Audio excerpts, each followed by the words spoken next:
Hey, this is Scott Steiner, Big Papa Pump, the Big Bad Booty Daddy, and you listen to IcoPod, the best podcast going today. Holler if you hear me.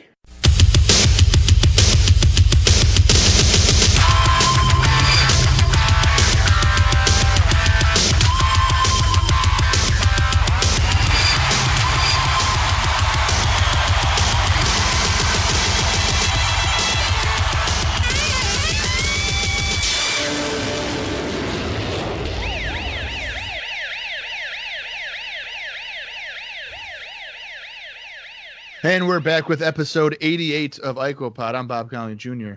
And with me, as always, is Austin Skinner. And of course, Sarah is behind me, but she is not paying attention. What it do, baby boo, over there in Orlando? So I've been demoted to third place now. I said you second. We know how Bob's doing. We know how Sarah's doing. When were you going to ask how I was doing? After that's I right. Third place. Yes. Sarah has jumped ahead of you in terms of importance. I've ignored every single phone call from my mother today because I was with Sarah all day. So I'm sure something horrible, tragic has happened in my family, but I can't be bothered to find out. Speaking of can't be bothered. Yeah. I, of course, live in an apartment complex, so I cannot be bothered with buying candy because I'm not going to hand out candy at an apartment complex. I have the same problem. However, did I buy myself my own bag of candy corn? Yes, I fucking did. Because it's candy corn season, folks. And you know what? If you don't like candy corn, me and Bob just discussed this. I don't fucking trust you. I don't believe in your life credo. I don't believe in it. And no, I'm not talking about the little pumpkin marshmallow ones either. I'm talking straight up fucking OG candy corn. So I'm just going to throw that out there right now to lay the law down. Because I'm fired up. So, yeah, you live in an apartment. I do as well. This week, I'll tell you right now, my apartment's been a pain in the butt. Real hardcore. Okay. On Monday, yeah, I woke up. I was hanging out on my couch, and I hear a drip. No. I'm thinking it's my tub. No. I'm thinking my tub, maybe the faucet wasn't pushed in all the way. Whatever, it happens. Oh, no, homeboy. I walk in to my floor drenched with water. My ceiling is fucking soaked. No. And I was like, how the fuck did this happen? Toilet upstairs. I don't know. It was I don't know what happened. I have yet to really get an answer. I'm assuming some kind of pipe break or whatever. Oh, no. So I call them, right? And they head over and they do it. I had to go to work and I come back from work and there's like a dehumidifier or whatever in my bathroom. As if that'll do shit. Well, it's like drying it out or something. Okay. Like that's what they need to do. Okay. So I was like, all right. I call them, or they come the next day at like 10. Mm-hmm. Wake me up. Fucking pretty much barge in, to be honest with you. But anyway, they're like, I can overhear them talking. And they're like, oh, yeah. No, it's drying pretty good. You know, just paint right over it. Nobody will know. And You motherfuckers. I'm like, what? What do you mean you're just going to paint over this? No, it's mold, dude. Yeah, it's mold. I'm glad that you understand that. I'm sure everybody listening understands that. Sarah understood it. I understand it. And I'm not a very educated man. You can't just paint over it. So, mind you, they said they would come the next day. So that was on Tuesday. So they said they were going to be here Wednesday. Right. Well, they never came. Okay. And then this thing's been running for like 3 days straight. So I'm thinking my electric bill now is going to be through the fucking roof. Right. And like, why the hell would I have to pay all that when it wasn't even my fault as to what had happened? So I'm dreading looking at that bill when I get it next month. Well, realistically, there's two things that should happen. If it's not that bad, if it's not the whole ceiling, technically you can binge it, which is almost like a paint, but it's not. It's like a sealant that would encase everything. So that way, if it was a little wet, you binge it and then paint over the bins and you're good. You don't have to worry about it. But if it's like significant damage, you got to re-sheet rock that whole shit. You got to cut the piece out, cut the hole. You got to cut a hole in the ceiling and basically redo all that shit. So I don't know. I guess it depends, but maybe me and you just don't have good luck because I don't know if you remember, but the same shit happened to me months and months ago. I woke up at 2 a.m. and the guy's toilet upstairs broke, and my entire bathroom it was like raining in my bathroom. It was raining from the light fixtures, from the fucking ceiling. It was a mess. And it's still, I mean, that's still a fucking cob job. But, it took them forever to fix it too. So hopefully that's not the case for you, Bob. Yeah, it was quite annoying. So I had to message a friend who is like related to them or whatever to see if I could just at least unplug it. And and she was like, yeah, you can. And I was just like, how could no one just communicate to me to unplug it? That's what it is. It smells like a dirty hotel room.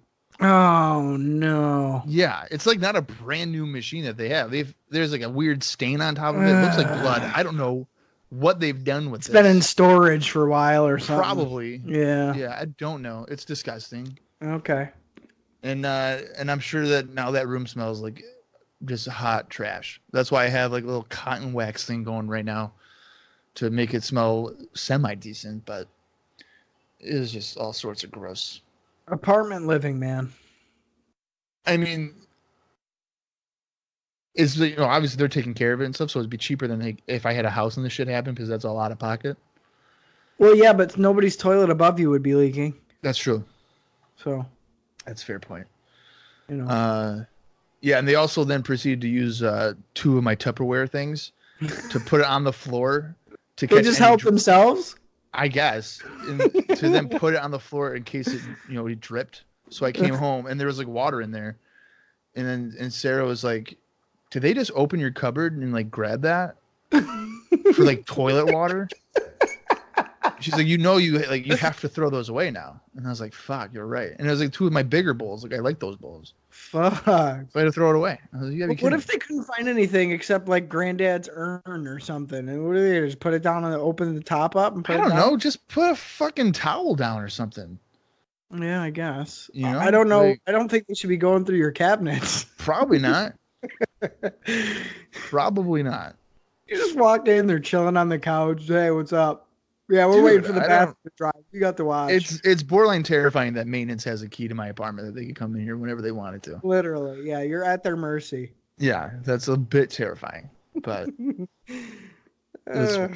what else was kind of terrifying were the next 2 episodes of IcoPod. Yeah, that we've had to sit through.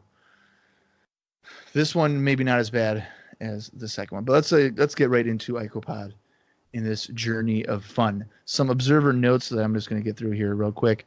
Papa Shango is expected to return to the company soon, but under a new name and character. So it will not be the Papa Shango character. I think it's going to be Shapa Pongo. Shapa Pongo. Yeah. I like it. Way to just trick the fans. Creativity is oozing from you today. Yeah. Loving it. The Heart Attack Tour house shows after SummerSlam will see Bret Hart defending against Jim Neidhart, Undertaker against Yokozuna in casket matches, the Head Shrinkers defending the titles against Michaels and Diesel, Ramon presumably defending the IC title against Owen Hart, and Alundra Blaze taking on Bull Nakano. That's weird. I didn't know we were going back to 1993. Yeah, we're going in reverse. A little bizarre. Yeah. Maybe that's why it's the Heart Attack Tour, because you have a heart attack. You're like, holy shit, what year is it? I suppose you're right. Raw on August 8th got a 2.9 rating. Oh, much deserved. Yeah, they really earned that one. Yeah. A few house show notes. 2 of them are WWF, and 1 of them is from the USWA. They all took place. Well, the 2 WWF ones took place on August 14th, 1994. The first one takes place in Massachusetts, and it features Adam Bomb taking on Quang, Nikolai Volkov taking on Virgil, WWF Women's Champion Alundra Blaze defending against Bull Nakano, Bam Bam Bigelow in singles action against Typhoon, the Smoking Guns in tag team action against Well Done, And in your main event, Jeff Jarrett taking on Doink the Clown. Oh, you sons of bitches. Come on, man. You had me sold before that. Yeah. I was interested. I ain't going to that no matter what. God damn it. Yeah. What the fuck? No. 2,300 fans. It was a sellout No, I ain't sitting through all that for for that. that show. Absolutely. Sad news to report on the show. Unfortunately, Virgil was injured during his match with Volkov and was taken to the hospital immediately following it. You know what they diagnosed him with? What? Having a milk dud for a head. I like milk duds, so I'm not even offended by that. It's really misshapen. You know, milk dud isn't perfectly circle. You know, it's not a perfect sphere. You know what the perfect tag team right now would be? Virgil the Milk Dud, Bobby Lashley, the Whopper Head. I was gonna say, now that's a prime example of like a Whopper. Yeah. Milk Dud, like weirdly kind of misshaped, but still charming and kind of good. Virgil.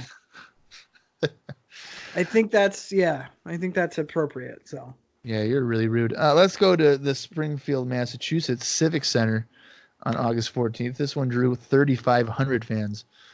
And the card featured the following match with Sparky Plug taking on Quebecer Pierre, Duke Jerosi squaring off against IRS, Ted DiBiase's Undertaker battling Tatanka, WWF Intercom Champion Diesel defending against Lex Luger, Owen Hart in singles action against 1-2-3 Kid, Yokozuna taking on Mabel, and the WWF Tag Team Champions defending against the Heavenly Bodies. You know who else has got a milk dud head? Stone Cold Steve Austin. Yeah, okay. He does. And then I would say Kurt Angle has a Whopper head. It's pretty round. Are you focusing on a Whopper and milk dud head instead of the house show cards I just described to you? Yeah, this is important shit. These people got to know this, man.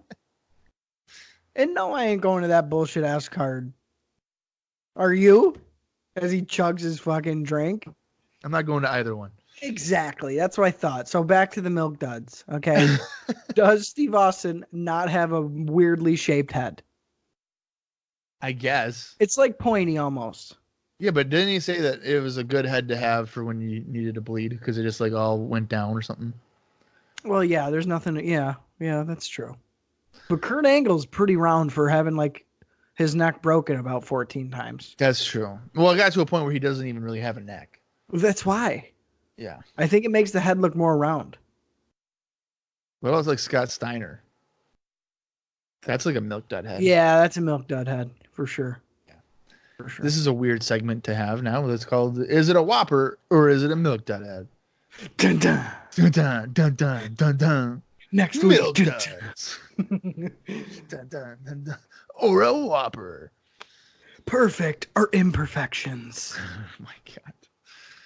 Oh boy, this is ridiculous. Let's go to the USWA Memphis, Tennessee, August 15th, 1994. 1,400 fans were in attendance, which I think is actually a pretty decent crowd. Yeah. For the USWA at this point.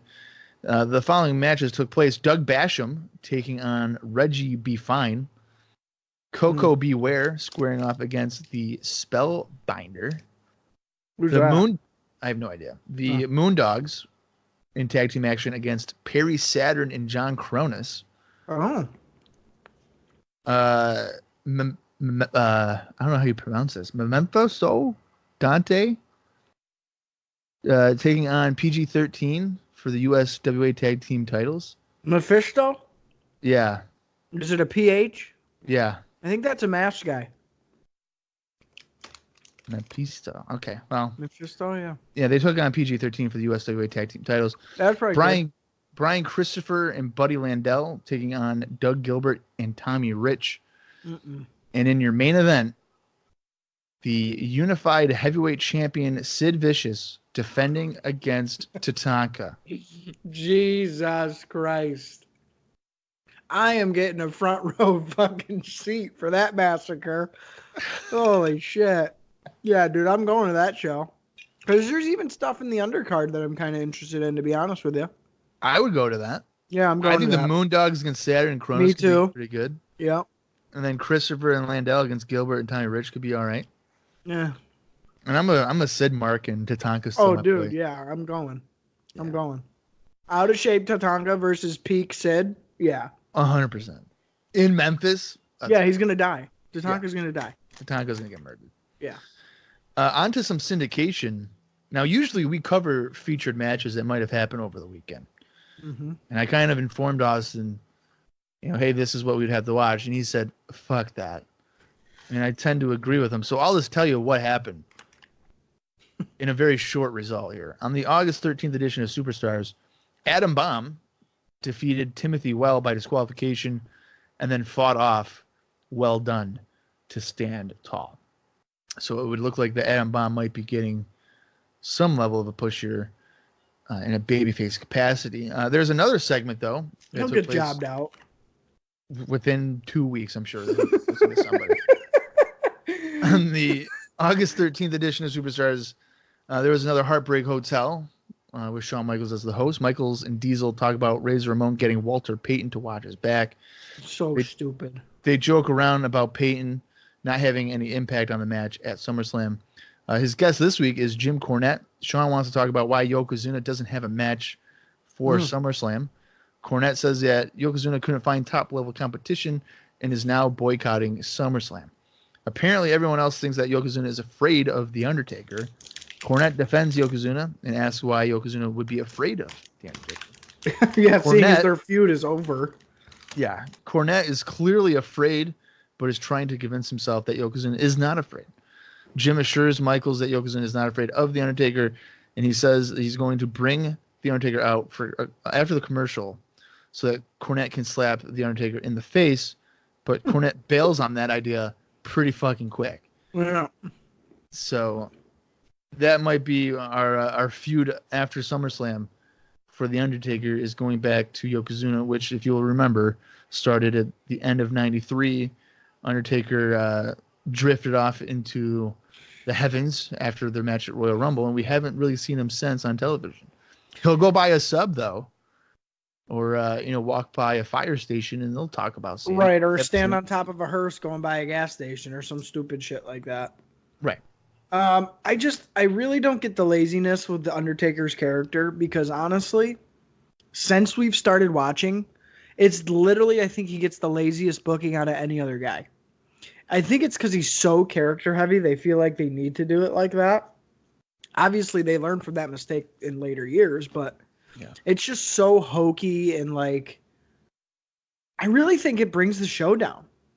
I mean, because Undertaker Yokozuna, let's not forget, resulted in the death of The Undertaker, who's already a dead man to begin with. So that's just ridiculous. Then you even rewind it back a little bit further. Now we're talking Giant Gonzalez and Undertaker, which was a fucking train wreck.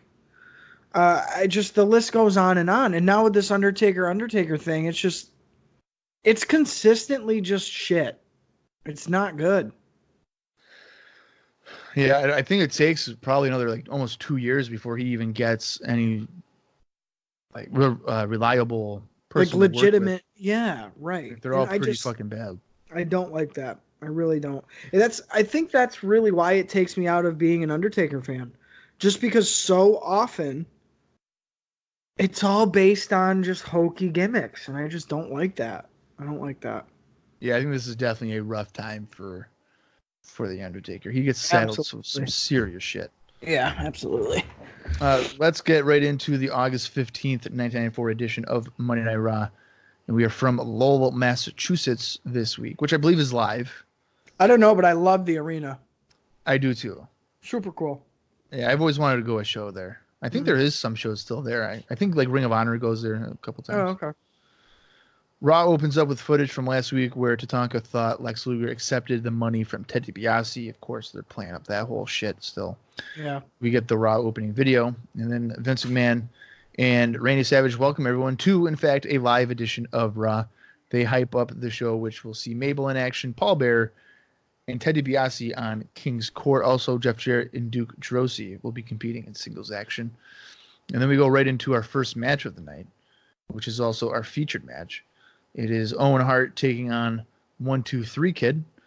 And let me just go right through this for you guys fairly quickly, hopefully. Kid nails a charging Owen with a spinning heel kick and avoids a spear in the corner, which sends Owen shoulder first into the ring post.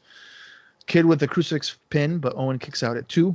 Owen gets a wrist lock and yanks Kid down by the hair. He then works on Kid with a series of knee drops to his side. Kid connects with a standing spin kick, but only gets a 2 count on the pin attempt. Kid takes Owen over with a side headlock, and he keeps the headlock on Owen for several moments. Owen controls Kid with the head scissors briefly, and Kid goes back to the headlock. Owen reverses a pin attempt with a backslide for a 2 count. Owen takes Kid over with a back suplex, which was fairly botched, and delivers a leg drop. Kid blocks a kick, but Owen uses his free leg to kick Kid on the side of the head for a near fall.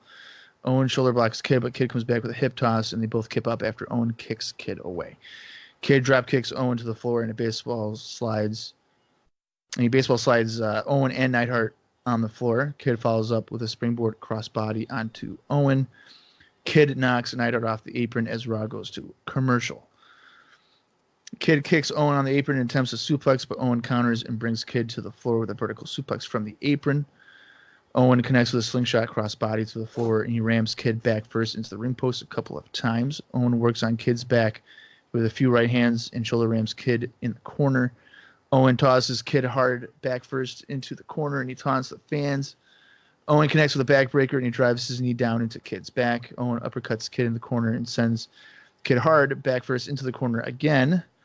Owen leaps off the middle rope and delivers an elbow drop to Kid's back for a 2 count. Owen backdrops Kid and gets another near fall. Kid sunset flips Owen and he gets a 2 count. Owen quickly recovers and stomps away on Kid. Owen controls Kid with a rear chin lock. Owen blocks a backdrop attempt and connects with a neck breaker. Owen leaps off the top but misses a knee drop.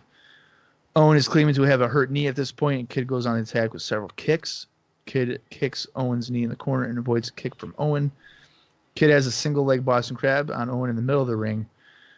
That is until Neidhart enters the ring and he attacks Kid as the leg lock was still locked in. Of course, this causes a disqualification. After the match, Kid is attacked by Neidhart and Owen. Owen has a sharpshooter on Kid despite his hurt knee. Neidhart tosses the referee away, and then several referees come down to the ring and try to pull Owen off of Kid. Owen eventually lets go, and he taunts the fans.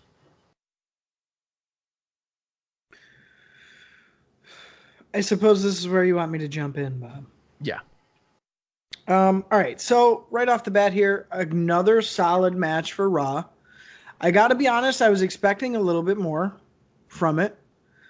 It was super good. It was a good match. But just the steam coming off of King of the Ring, I thought that Kid would have gotten a little bit more in instead of kind of... I mean, I think it's good that Owen was seen as the aggressor, but at the same time, I kind of wish Kid would have been like, yeah, fuck you. Like, I'm just as good as you. I can beat you on your best day. And that's not really what we got. 1-2-3 Kid, don't get me wrong, got a huge reaction. The fans are super into 1-2-3 Kid, and he is really starting into, like, even coming to his own as far as look and I would say confidence, which I feel like every time we see him is a little bit more so, which is the way I think it needs to go. No more do we need the yes sir, no sir, timid 1-2-3 Kid, because 1-2-3 Kid has proven that he can whip people's asses if he needs to. So I think that's an important direction to be headed into. With that said, Owen's bumping for him good here. Owen hits the ring post early, hits hard. Again, we're getting big 1-2-3 Kid chants. Technically, they kept things pretty even in the beginning. There was some sneaky hair pulling by Owen, but the work was clean and quick throughout, which I appreciated. I did really like, though, that at one point Kid hit his own like really good baseball slide on Owen to take him and Jim out. It was like kind of like a nice throwbacks to the King of the Ring match, which I thought was good. Well, they had another throwback for when Owen tried to do a like running attack through the dark, similar to his like dive. Right. King of the Ring, but Kid was able to block it with the kick. Right. Yeah, right at the beginning there. So yeah, that was good. I did really appreciate that. Again, storytelling, I think, is such an underrated thing in pro wrestling, especially these days. Yeah. The only thing that kind of bummed me out about this match is that Owen was in like supreme danger at the end of the match. He was basically going to tap out to a Boston Crab. And as like a submission finisher guy, I didn't like that. I don't know. I just feel like Owen shouldn't have been in that position. And then Anvil comes in. He takes out 1-2-3 Kid to force a DQ. I just didn't like that it looked like Owen was going to lose to 1-2-3 Kid. I wanted it to look like it was going to be a challenge, but not like, holy shit, he can't even beat 1-2-3 Kid. He's not going to beat Bret Hart at SummerSlam. You know what I mean? Yeah, but I don't know if that whole notion of holy shit, he can't beat 1-2-3 Kid really plays here, because 1-2-3 Kid had a pretty good 25-minute match with Bret Hart just a few weeks ago. No, I know, and I get that. But at the same time, a Boston Crab, really? Well, I know, but you're trying to play into the whole, my knee hurts or whatever. If I book that finish, I'm having 1-2-3 Kid put him in a fucking sharpshooter. Like, there, you son of a bitch. Fuck you. Yeah. I thought it was a pretty good TV match. Absolutely. I knew the DQ finish was going to happen. I would have preferred Owen to just win, because I think it's important for Owen to have. Sure, he won the King of the Ring, but I mean, I know a couple weeks ago we were talking about how kids shouldn't be losing matches, but Owen's in your main event. Right. He's in the steel cage match. 1-2-3 Kid isn't fighting the even champion. booked. Yeah, 1-2-3 Kid, you don't even have him booked on the pay-per-view. Right. He can't beat Jeff Jarrett. So just have the match that you have here for 10, 12 minutes or whatever, and have Owen just win by submission. I don't see the issue in that. You could even say Owen could just be like, hey, Brett, I beat 1-2-3 Kid quicker than you did. Right. Instead of doing this DQ finish. I understand the DQ finish to probably protect 1-2-3 Kid. If that's what you're going for, but I think I would have preferred a count out. Have Owen be a coward and like take the count out win. I think I would have preferred that. See, if I was ever a booker, I'd always be like, dude, the only way we're doing a cheap finish is if it's an absolute necessity. I feel like a lot of times fans don't remember various losses and wins. They don't. People don't remember that Stone Cold Steve Austin lost to Bret Hart at WrestleMania 13. They just describe it as that great fucking submission match. You know what? I'd probably think the opposite. I bet you people think he won it. Sure. Because his imagery is so iconic. I bet you they think he won. You're probably right. So I think that's a fair point to make. You're probably right. Because if you go back here, are you going to remember that 1-2-3 Kid lost to Owen Hart? Like, realistically, no. You're not going to. Right. So I think sometimes people just overthink it. Yeah, probably. I'm sure in 2005, Kurt Angle lost to somebody that he shouldn't have lost to. Can I remember it today? No. Right. Let alone could I remember it 3 weeks after it happened? Probably not. Right. So I think they just overthink it.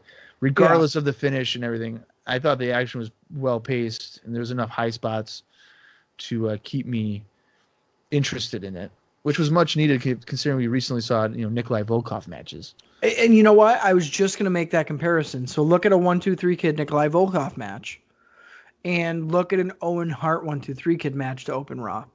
This is the new generation. This match is the new generation, and it's very apparent from the get-go, from the jump. Yeah. It's far ahead of 1993 as far as American wrestling, for sure. Yeah, it's a different presentation, I think. Absolutely, in ring wise. But here's something that's always the same: the SummerSlam 1994 report with Todd Pettengill. Pettengill runs down the show and he introduces an interview with Razor Ramon. Ramon is headed to Chicago to regain the Intercontinental Championship, and he hypes up his manager for the match, Sweetness himself, Walter Payton. Payton is standing with Ramon, and he tells Shawn Michaels that he will find out what the NFL is all about if Michaels decides to interfere in the match. Mind you, folks, Razor Ramon didn't say shit.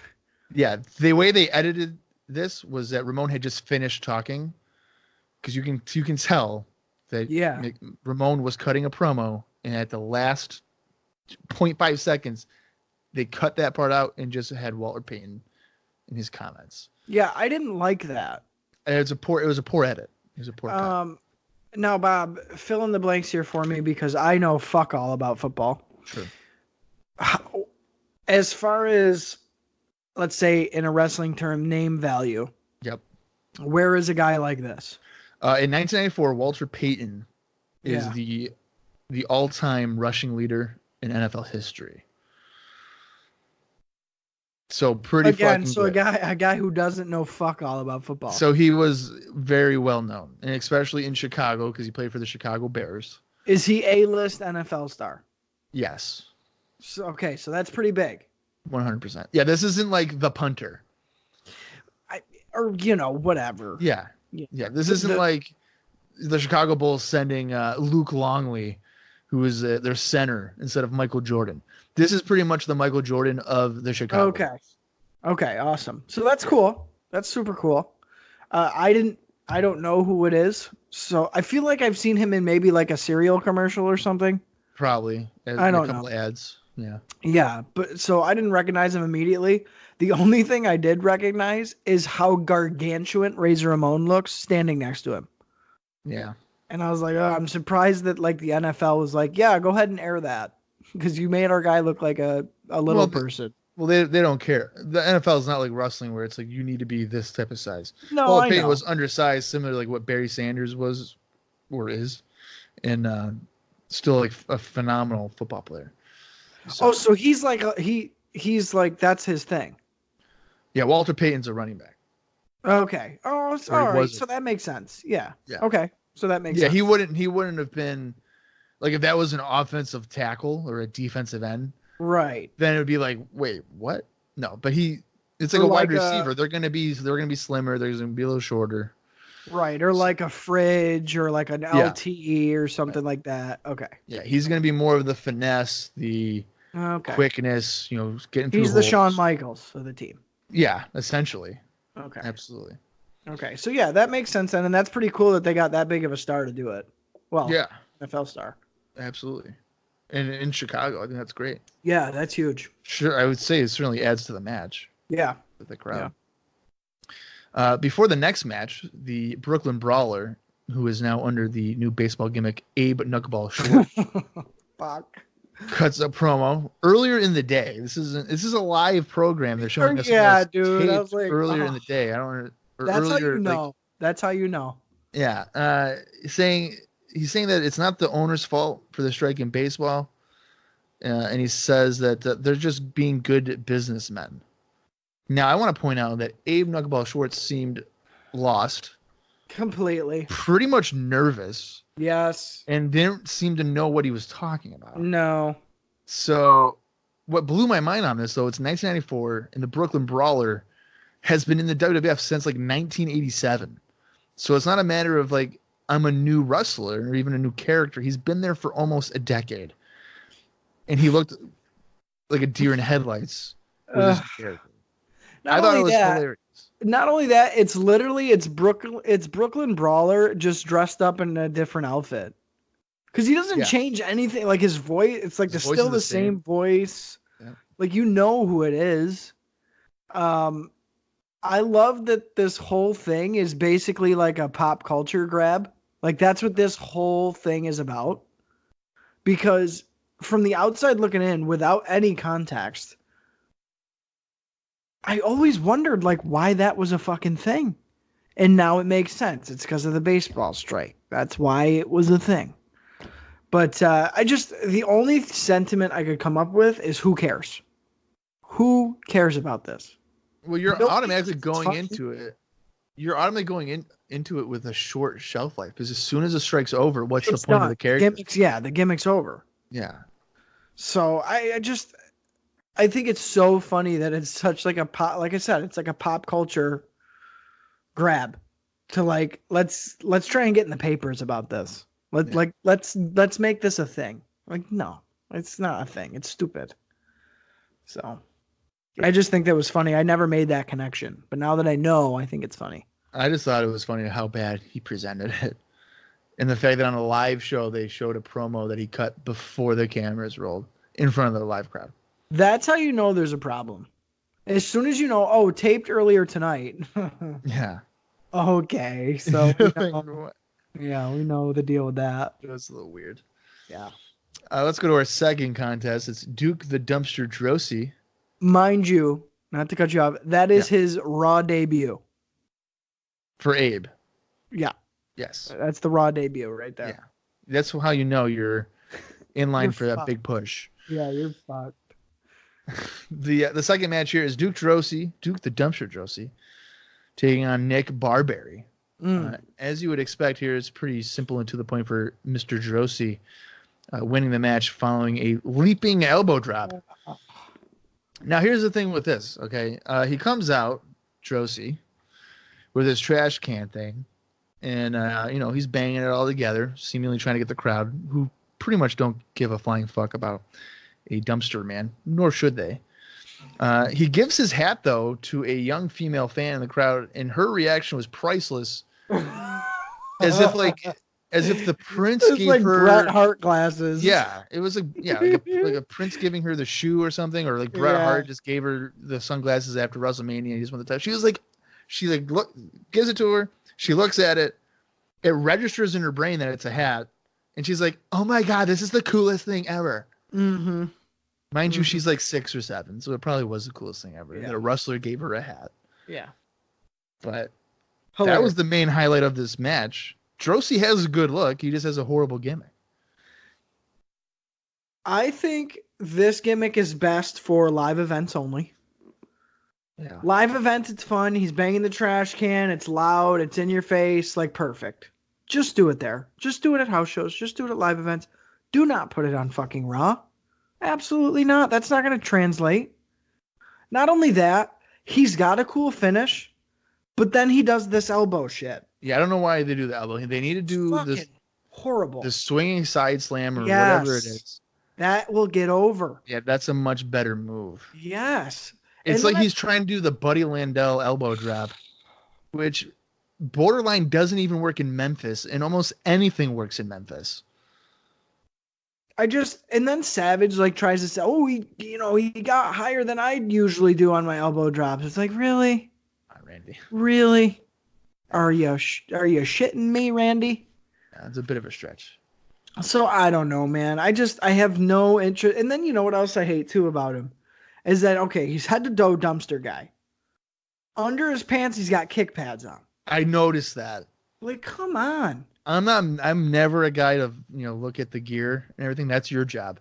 But when I did see that. I was like, why does he have kick pads on his boots? Completely ruins the illusion. It does. Completely. 100%. As soon as I saw that, I was like, well, why? Why would you even do that? You're not Quang. Like, what are you doing? Right. Exactly. Well, okay, RVD. Like, what do you fucking need them on for? Yeah. You're a dumpster guy. Does he even throw kicks? I don't even know. I don't think so. I've never seen him do one. So. Yeah, dude. So I don't know. It's just, it's so all over the place. Like, whatever. Fuck it. It's stupid. I'm hoping it's very short-lived. I'm honestly hoping that before the end of the year, we see the end of Duke the Dumpster Droese, but we'll see. Yeah. Again, Abe Knuckleball Schwartz, Duke Droese, like, these guys don't have a long shelf life. They're not gonna stick. Hopefully it's like throwing shit at a wall and it's just gonna drip down. It ain't gonna stay. Yeah. It's ridiculous. The squash match that served nothing. It was nothing to write home about. He leveled the guy with the clothesline. I did highlight that. He fucking leveled the guy. Other than that, you didn't miss much. Poor Duke the Dumpster Droese, living up to his name of being trash. Yeah. Let's go to Vince McMahon talking about Leslie Nielsen, and he introduces a new video. Randy Savage was at poolside as Leslie was looking for The Undertaker. He ends up being arrested by his own twin, apparently, or imposter. He then says that he will solve this case at SummerSlam 1994. Yeah, I think the best part of this little vignette is when Ray Rougeau gets pushed into the pool by him. Like, because he's like sneaking through the interview and he falls into the pool and he just goes to sit out. Like, fuck you. Yeah, well, Ray's like, I didn't like that take. Can we do it again or something? And he just like shoves him out of the way. Yeah. So he goes into the pool. Macho flirting with the girls on the pool chair, I thought was a good touch. But this whole Leslie Nielsen thing is just, Again, you're turning this into such a comedy spot. Like, I cannot believe that really, I guess he doesn't have the pull, but I can't believe that Undertaker went along with all this shit. All the vignettes of the Undertaker sightings and this Leslie Nielsen spy job thing. First of all, if it were me, and okay, you want to incorporate Leslie Nielsen, have him investigate the Lex Luger Ted DiBiase thing. That would seem like a more Yeah, suitable thing. have him do something with that, and you could still be at comedy, but it's only comedy on his end. So maybe, he finally gets into the the corporation's locker room to interview, and it's only Nikolai Volkov in there, and Volkov is an idiot, and he's not getting anywhere, or something like that. What if he was like, I have an inside source, and it's Volkov, and Volkov is so unaware of what's going on that he's just giving him false information. Exactly. Yeah. Yeah, that would be priceless. Or something like that, where it actually would kind of make sense. Yeah. Not like tracking down this clone in the spirit of the Undertaker. Like, come on, dude. Are you for real? Yeah. Remember when Volkov was an unwilling participant of the corporation, and now he's like, The lackey. welcome Yeah. everybody. Yeah. Oh, Lex, come on in, man. Come on What's in. going on? What's the problem here? I thought we were all friends. I just got done ironing this t-shirt. Come on in. Fucking jackass. Yeah, Oh, dude, something like that I think would be way better. Yeah, Let him follow that trail. Just leave Undertaker out of it. It's already hokey enough. You're making it fucking worse. Yeah. It's unnecessary for sure. Yeah, completely. Ted DiBiase joins the announcers and says that he will address the Undertaker issue later on when he appears on King's Court. We go to our third contest, and it's Quang taking on Tony Roy. Quang actually wins the match. This is an enhancement match for enhancement talent. He wins the match following a Samoan drop. Not really much to say with Quang, am I right? Completely pointless. It was, what was it, 30 seconds of a match? Maybe. I don't even know. Pointless. Like, why even do that? Why even bother? That just tells me if he's not worth your TV time, he ain't worth my attention. Right. I don't give a fuck if he won, lost, drew, whatever. Really, Quang to me is an entrance, because his entrance is cool, like the lights and stuff, and then the entrance gear is cool. But as soon as anything else happens, all right.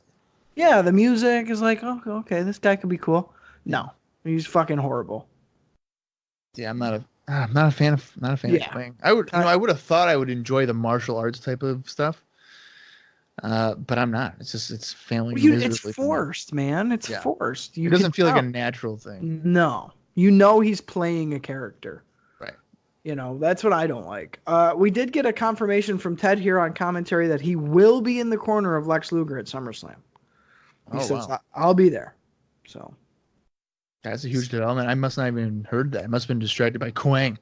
Yeah, so Ted says that. He also says that about Leslie Nielsen, he couldn't find a cake at a birthday party, which popped me. I liked that one. So props to Ted for putting a little color on the commentary for this match. Sounds like a Jerry Lawler line. Yes, it does, and he probably wrote it for him. He probably did. He was probably looking at the notes that Lawler was going to say later on in the show, and he's like, I'll take that one right now. Yeah, so I liked it. So whatever. Well, speaking of Jerry Lawler, he's standing in the ring with Ted DiBiase for another edition of King's Court this week. DiBiase says that everyone has a price, but not everything is worth buying when it came to Randy Savage. Lawler credits DiBiase for bringing The Undertaker back to the WWF. DiBiase says that they haven't seen anything from Paul Bearer. Lawler agrees, and Paul Bearer makes his way down to the ring. Lawler tells Bearer that they have seen The Undertaker with DiBiase and not Paul Bearer. Bearer says that the Undertaker that DiBiase has is evil. Bearer knows that DiBiase is having fun tarnishing the name of The Undertaker has built up. Bearer proclaims that his Undertaker will destroy DiBiase's Undertaker at SummerSlam.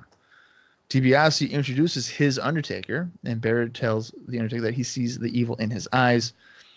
Bearer proclaims that the real Undertaker will destroy him. DiBiase orders his Undertaker to show Bearer what will happen at SummerSlam, and that gives Undertaker the cue to choke Bearer as the lights begin to flicker, and then the lights go out. Bearer appears on the floor when the lights return, and he screams that the Undertaker is here and asks if we can feel him. DiBiase is left puzzled in the ring. Puzzled, concerned, confused, worried, whichever you want to say. So, This pretty much cements the idea that that the Undertaker DiBiase has is in fact not the real Undertaker. So as fans, it's going to be Undertaker versus Undertaker with the real Undertaker. Did this segment change your opinion on anything that the feud has produced to this point, Austin? No, it didn't. You But seem you know very what? dejected about it. Well, I'll tell you this, man, and I'll be honest. Yeah. In a very strange way, anytime Paul Bearer is on the screen, I don't know why. I don't get it, because I'm not really even necessarily a fan. But he encapsulates my attention. Paul Bearer does? Oh my God, completely. I find him to be incredibly annoying. I don't know. I think it's because he's so unique and like unlike anything, like no manager is even close to how Paul Bearer is. Just like the presentation, the voice, and everything. Completely different. To where it's like a lot of managers, it's like, oh, okay, they're like kind of all similar. Yeah. Paul Bearer is not at all. He's like way different. So I don't know. Every time he's on, I like pay attention. Because I feel like he believes the shit he's saying. You know what I mean? He really sells it big time. So props to that. I think we've needed more Paul Bearer this whole time. I think that's a mega difference, like Paul Bearer to Quang. Paul Bearer is like living it, obsessed with it. Oh my God. Yeah. Dedicated you think Paul to Bearer's like that outside the ring. Like that's the real guy. Right. 100%. And then you have a guy like Quang who's But like, he's like playing dress up. Like, yeah, I don't want to do this. I'm a karate guy. Like, no, fuck you. No, you're not. I'm a cheap knockoff with a great Muda. Here we go. Yeah, like, no, fuck off. This Paul Bearer dude is legit that guy. Yeah. And dude, I'm telling you, we got way too much Ted fake Undertaker, not nearly enough real Undertaker Paul Bearer. It's been way too much of the bad, way less of the good. Yeah. So, and this kind of came to a head as I was watching this. Because again, you put Bearer in there because he believes as much. I might have believed a little bit more. But it's too far gone. I mean, and then the lights flickering. Oh, now he's free from getting choked and all that. It's almost too, I don't think it's the right word, but it's like too spiritual. Mm. And it's like too like supernatural. Yes. And like, oh, the ghost of Undertaker just saved Paul Bearer or whatever they're trying to pull. You know what I mean? It's exactly too supernatural. It's high time that we finally saw the other Undertaker. And I get they're saving it for SummerSlam and they're banking on that mystery. Oh, is it going to really be another Undertaker or like, what is it going to be? At this point, man, we need to see him. We need to know. I'm over the superpowers, the supernatural. I'm over that. But again, I don't know, man. Paul Bearer sells shit for me. I when that dude talks, he believes it, and I believe it. So I do. I'm not necessarily the big, like, I wouldn't call him my favorite manager of all time, but I do think he's underrated, for sure. He certainly helps the Undertaker character. Oh my God, absolutely! Without Paul Bearer, I think it's significantly different. It's peanut butter and jelly. Yeah, that's what it is. Yeah, I think the moment that this angle was kind of dead in the water was when they had the fake Undertaker wrestle like a 4-minute enhancement match. Oh my God, I know. As soon as they did that, there's just no coming back from it. For me. I totally agree. Now, Sunday Night Slam, fake Undertaker has a match, right? Correct. When we get to that next week, we'll talk about it. Yeah. But that's the match he should have been having all along. I completely agree. And I was gonna, we'll get to that. We'll get there, but yeah. So no matter what they do here, you're kind of stuck with what you wanted to promote. I don't anticipate the fake Undertaker being in existence after SummerSlam at this point. It wouldn't make much sense, especially because it's known that DiBiase has a fraud. So there's no. I hope the fake Undertaker wins. That would be something WCW would do. Oh, absolutely. Here's Sting and here's a fake Sting. Fake Sting, you're going over. clean. And you're going to be the new Sting. And you're the new Sting. The real Sting is now the fake Sting. Like, like what? Yeah. What are you talking about? It's just ridiculous. Speaking of ridiculous, let's go to our fourth contest. It's Mabel taking on Raymond Roy. Mabel wins this one following an elbow drop off the middle rope. I don't know why you would have a 540-pound man coming off the middle rope. I'm surprised the ropes didn't just snap right off, but they went with it. Do you feel like Mabel's over? No. I think Men on a Mission is over. To a point, Men on a Mission's over. Or they were over. I don't think Mabel's over as a babyface. No, I don't. No, I don't either, and I'm glad you said that because I thought you were going to say the opposite. No. Well, it's like dating back to when they came in '93. They were like they're over with the New York crowd. Right. And you take them out of New York, and then nobody really gives a shit about them. Right. I don't think Mabel's connected with the fans to this point. No. Not only that, I think it's getting to the point where they're maybe sick of it because as soon as Oscar comes out, I think people are sick of Oscar. Well, that's what I'm saying. So as soon as he comes out, he's doing the rap thing, and it's probably the same rap every fucking time. But I don't listen. You can almost tell. You can see the hands like stop waving one by one. Like they're just fine. They're over it, dude. He's this generation R-Truth. Yes, like they get it. Okay, you rap, you sing, you dance, cool. We understand. We don't want to play along every fucking time you come out. Right. That's the way it feels. And for this taping, this is the 5th time you've came out. So right. We're over it. Yeah, they're done. This one just seemed to kind of drag on. Mabel could have pinned the guy after several big moves and didn't. I just felt like he should have ended it. It should have been almost maybe like a Quang 30-seconder. Like we really didn't need to drag this one out. The guy was basically dead one move in. It was like, okay. And then we went another couple of minutes. You can totally tell he's more comfortable with his role though, which I think is good. He doesn't look as awkward or as like charismaless. He's kind of come into his own, which I like, and I did notice. But he's not over, man. He's not over. So I don't know. We'll see how it goes. But I do think he has potential. I'm not a fan, but that I'm not blind to him. You know what I mean? Yeah. So I think there's potential there. He has potential just because some of the moves that he can pull off as a 540-pound guy. And there is some charisma there.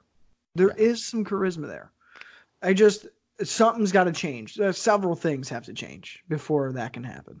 Well, there's a reason the guy had a job off and on for like 11 years. Oh, yeah. No doubt about it. Yeah. No doubt about it. So, I don't know. We'll see. We'll see how it goes. We get a video promoting Sunday Night Slam, which will see Lex Luger squaring off against Crush. That appears to be the big high-profile match that they're banking on for that show. We then go into our main event, where it's Jeff Jarrett squaring off against Scott Taylor. Jarrett's able to win the match fairly quickly with a figure 4 leg lock. But after the match, Mabel and Oscar make their way down to the ring. Jarrett wants Mabel to enter the ring, but Mabel is prevented from entering by a few referees. Jarrett is kind of calling Mabel a chicken at this point. Ladies and gentlemen, we are having a country versus rap feud, it would appear. They've had zero interaction prior to this. And yet here we are. This is what we're going with, folks. Not a Jarrett 1-2-3 Kid match that started at King of the Ring. They've had a couple of rematches. We're going with Jeff Jarrett and Mabel. Oh man. I don't even think the fans in attendance gave a shit about this. Well, it's funny. So Jeff comes out. First of all, his lights could give somebody a seizure. The fucking strobe lights are crazy. Okay. It is funny you say that because I was watching the show with Sarah and we were talking and then that happens and Sarah was like, I could have a seizure right now. Yeah. Because the lights were just so like going nuts. Ridiculous. And I can't even imagine that like live. I'm sure people had a couple seizures. I'm sure. I would have to assume. In the crowd somewhere. Regardless of that, as soon as he grabbed the mic and asked the crowd if they wanted to hear him sing and we were cut into a commercial, I knew exactly what the fucking angle was going to be. Because Jarrett hasn't done that once since he got here. So I knew going into it that that match was announced. And now all of a sudden, Jeff Jarrett wants to sing for the live crowd. These son of a bitches are pulling one out of the hat and doing a rap versus country gimmick. And I fucking hate that. Yeah. Sure as shit. Fucking Jeff has like an aggressive, good little match, works the leg, gets to finish with a figure four. Not a bad little match with Scott Taylor. Sure as shit, here comes Mabel and Oscar coming down to rap at Jeff Jarrett. Vince was so hype about it too. I was like, you bastard. I cannot believe that this is our build going into SummerSlam. It's so bad. They're coming down to rap at him. And like you said, the crowd didn't give a fuck. Not a single fuck was given. No, they were like, if anything, why is this dude back out here? Yeah, we just saw him. Holy fuck, man. Yeah. Good God. If anything, if you do this, just have like some kind of confrontation backstage. Something. You know, maybe have Oscar do like a rap towards Jarrett and Jarrett just beats him up or something. And start from there. Just the way they even set it up to me. You know what would be funny is natural. if to prove his legitimacy, right? Say Oscar did like a rap diss to him or whatever, and Mabel's in the video, how they did before. The following week, on King's Court, Jeff Jarrett's going to prove why he's a better musician. He comes out with a gold record. He's like, you see this shit? I earned this. And he smashes the gold record over, Oscar's head or whatever. It has to be Oscar for sure. Yeah, and then Mabel gets heated or whatever. Jeff runs away. He's a coward. But something like that would be kind of cool. I could get behind that, yeah. Yeah, don't give me no fucking rap battle. And then Jeff's like, oh, don't rap at me, buddy. See you at SummerSlam. Come in here, you chicken. That's fucking bullshit, dude. Mabel got so mad with the chicken. He was like, oh, no, you did not. Yeah. Yeah. Dude, relax. Yeah. I guess calling somebody a chicken in 1994 was mega disrespectful. Yeah, so I don't know, dude. I'm not into it. I have no interest, to be honest. Nor do I. It's just a baffling decision to add that one. Yeah. Vince McMahon and Randy Savage promote Sunday Night Slam to close out the show, and of course that will feature Lex Luger taking on Crush, WWF Intercontinental Champion Diesel in singles action against Typhoon, Heidi Lee Morgan squaring off against Bull Nakano, in a special interview with WWF World Champion Bret Hart. I don't know. Are you excited or what? Not really. Oh, okay. To be honest, I think I'm most excited about the Heidi Lee Morgan fucking Bull Nakano match. Because I know the match is announced, sure. Yeah, because I know Bull Nakano's good. Yeah. And I've never seen anything of Heidi Lee Morgan, so that intrigues me. Maybe she's fucking good. Yeah. So maybe we'll get another awesome women's match. Because everything else, either we've seen before or I have no interest in. I'm shocked that you would have no interest in a Typhoon match. That's baffling. Diesel. Like, who booked? Did they like draw names out of a hat? And it's like, fuck, we don't want to book this, but that's what we pulled. We gotta do it. That's the risk of the game, folks. Like, come on, dude. You couldn't do anything better than that. Are you fucking kidding? Yeah. Who's going to look good in that match? Neither fucking guy. Yeah, nobody. Shawn Michaels will, maybe, but... Well, they do that anyway. They make it about Shawn every fucking time. Yeah. So he's the guy to get over, of course. Yeah, so I don't know. It's so deflating. Because, again, that's usually a show I look forward to. The little hype-up shows before the pay-per-views, as we discussed last week, usually they're pretty, like, fucking stacked and good. Yeah. This one really isn't. So, I don't know. It's going to be a mixed bag. So Vince is going down the card, right? And I don't know if Savage, like, zoned out or what, but Vince is like, oh, Randy, say something. And he like snaps back into it. He's like, wham bam, Sunday Night Slam is going to be cool. Like, that's it. There was a couple, I feel like there was, even maybe next week, there's a couple of times where Randy just says random shit. Yeah, he's like out of it. Yeah, he's not paying attention whatsoever. So I thought that was pretty funny. Even he was like, yeah, it's going to be great, guys. See you there. He's so checked out. It's not even funny. You can tell. Yeah, you can really.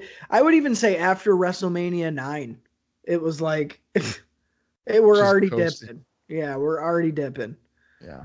Um, as far as the whole episode, speaking of dipping, I would say watch the first 15 minutes, skip the rest. I completely agree. I Yeah. don't think there's anything on this No. aside from Owen and Kid to really venture into seeing. A pretty disappointing episode overall here. Yeah, nothing really pushes you to that SummerSlam hype. You know what I mean? It's just kind of really middle of the road vanilla. A couple of bad squash matches, and a weird little face off between Ted and Bear. That's really all we got. Yeah. So For a live show too. Usually the live shows are pretty yeah, and the crowd was pumped when they started the show. They had the fireworks going. The crowd was fucking hyped. So I don't know. I think they kind of dropped the ball on that one. Yeah. Luckily, after next week, it's SummerSlam 1994, so we're pretty damn close to this, arguably the second biggest pay-per-view of the year, biggest pay-per-view of the summer. Mhm. Remember, that will be a live watch experience, so we will not be taking notes. We'll be watching it for the first time in however long that either one of us have respectively watched it, right here on IcoPod, and hopefully you guys either have maybe a DVD, a VHS, or the network version to watch along with us. Hopefully it's not as bad as these last couple of TV episodes have been. Yeah, we've put out a couple of rough episodes, but at least you guys get to struggle with us. I mean, we try to make it entertaining. Yeah. We do what we can where the WWF is lacking. But these last couple of weeks, man, have been short episodes just because there's really not much to sift through. We kind of have been able to stack pretty clearly the piles of garbage compared to the gems that we find.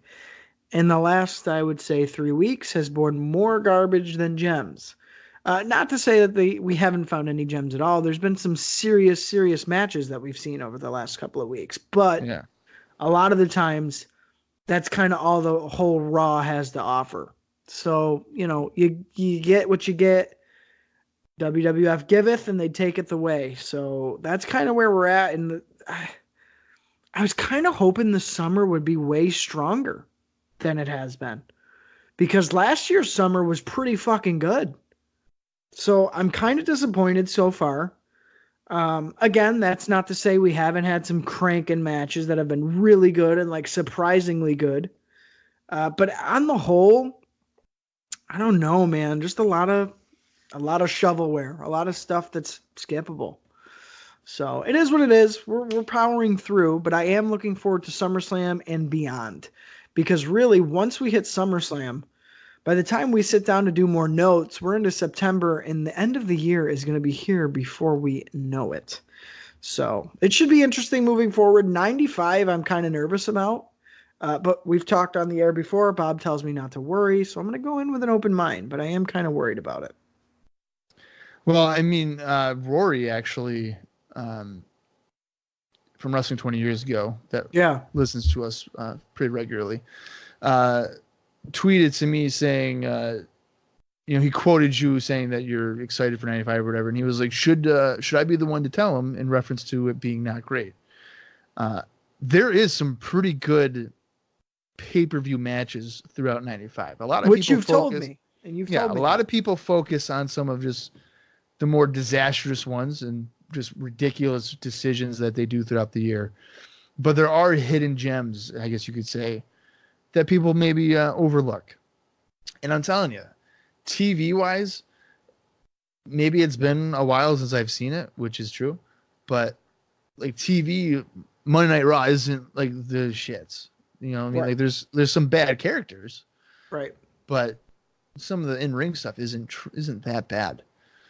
So I think it's just an example of like focusing too much on the negatives because that's what everybody else talks about. Right. And I'm sure there'll be a level of irony when we get to 95, and then it's just purely nothing but garbage. But you have to, I mean, I'm going in, especially when we get there, I'm going into it with arguably fresh eyes since it's been easily a decade since I've even looked at it. Right. Nor have I really watched it in context of continuous watching. So who knows how it would look in that capacity. And that's how I'm going into it too. And you know what? Even when we talked about starting this podcast, I was very hesitant because I was one of those people who not only for 95, but 93, 94 only remembered the negatives. And that's easy to do. There's a lot. There is a lot of negatives between these early years of 90s WWF. I'm not going to deny that. But at the same time, the good stuff isn't always the stuff that gets highlighted. And I think that's important to know, especially going into 95, because I'd probably say for me, 95 is the least watched year of WWF programming in my timeline. Like, off the top of my head, I don't know if I can think of anything from 1995. So, like, for me, I'll tell you right now, I think Royal Rumble 95 is one that I watch not pretty regularly, but is one that I would go out of my way to watch, like, if I ever wanted to. Same thing with, like, Survivor Series 95. And maybe even SummerSlam 95. But, like, WrestleMania 11, I've maybe seen that whole show once. Dude, I don't think I've ever seen it. Yeah. So there's others, there's some things that I just haven't really ever truly watched ever, nor do I really ever remember what my opinion could have been on it. So Yeah, and you know what? Maybe that's why I'm so excited about it, because out of all the years we're going to go through, again, for me, 95 is the most fresh. Like, that's the most that I haven't really delved into before, because I never really had a reason to. yeah. I'm glad this gives me a reason to. So I think that's more so why I'm excited about it. Not because I think there's going to be more hidden gems and shit. It's because regardless of what we're getting, I haven't digested any of this stuff, really. Like, again, that I can think of. So I am excited for that. And I am excited to be beyond where we are right now. I think I have been a little bit I would say a little bit disappointed with the lead-in into SummerSlam, especially for being, the quote-unquote second biggest show of the year. So I don't know. We'll see how it goes. I'm hoping that the show itself is a lot better than the lead-up has been, and I think that is what's going to happen. Because, again, King of the Ring was so-so, nothing to write home about. So I think with that kind of in the rearview mirror, I think just right there, as you stack it against that, we're already going to get a better show. So I'm going into it with an open mind, as am I with 1995. Well, I'm worried.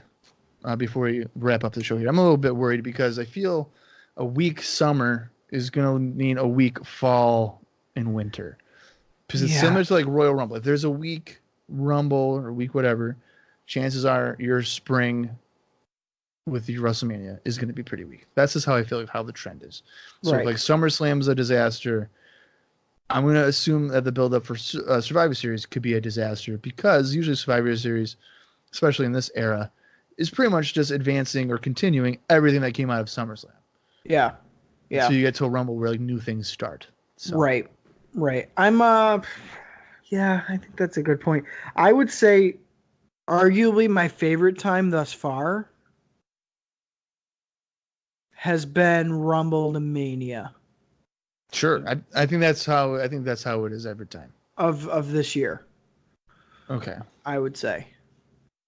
93 summer was pretty strong. Yeah. I remember that kind of being my preferred time of the year. So it's just weird. I don't know. It's weird because, again, I almost feel like SummerSlam crept up too quick for them, which is mind blowing because they've had 8 weeks forever. To fucking do something with it. Longer than that. I don't know. Maybe King of the Ring threw him off this year or something. Because I feel like King of the Ring last year was a lot more structured. This one didn't feel like that. So I don't know. It's been a weird couple of months for sure. So, yeah. But we'll be here to dissect it all and talk about it each and every week. Am I right or am I wrong? I don't know. Sarah's your second, so I figured you were asking her first. No, Sarah's dealing with it anyway. Right now, I mean, she's not technically watching it, but right now I have WCW 99 on my TV because I have to talk about Fall Brawl 1999 for wrestling 20 years ago. Fucking great. Next Saturday or next Sunday. So I'm glad you're focusing on our podcast, dude. I literally am. I've been glancing up to see some of the action and bullshit. pay attention to some of the storyline. But no, I did a really great job today. I know I did. So go fuck yourself. Okay. Yeah, I don't have too much else for this episode. Yes, we're going to be there to dissect it. And is it going to smell like the dead body of a frog that you dissected in high school? I'm hoping not, but, you got to call a spade a spade. That is true. Well, if you have nothing else, I don't have much of anything else. So we'll just wrap it up here, and we'll see you next week. For Austin Skinner, I'm Bob Conley Jr., and this has been IcoPod. And what about Sarah? For Austin Skinner and for Sarah on the couch, who's not paying attention to anything that we're talking about, I'm Bob Conley Jr., and this has been IcoPod. You got to hear it.